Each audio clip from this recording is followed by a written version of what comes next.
The admission process for the 54,000 seats under Delhi University's 4-year undergraduate program begins today with the sale of admission forms.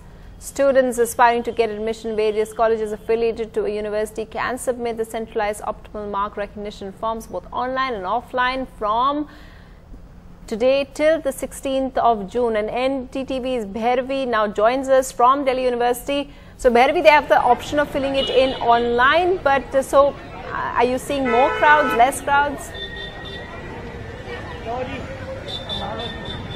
Sunetra, the crowds are absolutely immense here. When we were coming here, this line ahead of us goes all up. It's almost a kilometer long, if I can tell you, and it's also on the other side.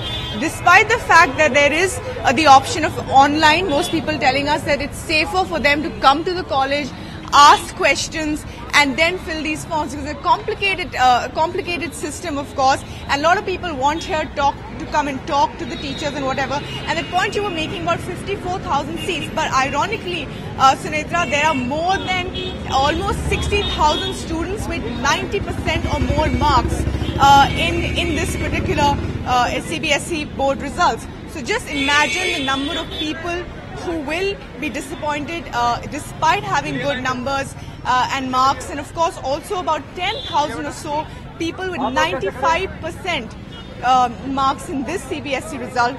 Massive pressure on schools. I was talking to principals earlier who said the cutoffs are going to be soaring nonetheless, whatever might happen, even despite the fact that if you change a stream this year from science, if you move to commerce, you will lose 2%. Despite that, most universities, colleges telling us that don't expect the cutoffs to be anything less than what they were, of course, last year, and they might as well just be, somebody joked to me, 100%.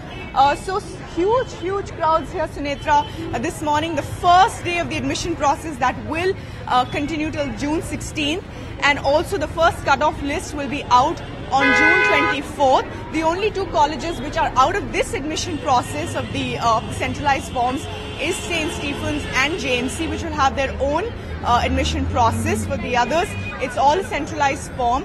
And also the fact, and if you're an ECA student going through ECA, you can apply to specific colleges. For everybody else, this is how it's going to be. Long lines outside colleges, thousands of students, and more than 54,000 students with 90%. Imagine that, Sunetra.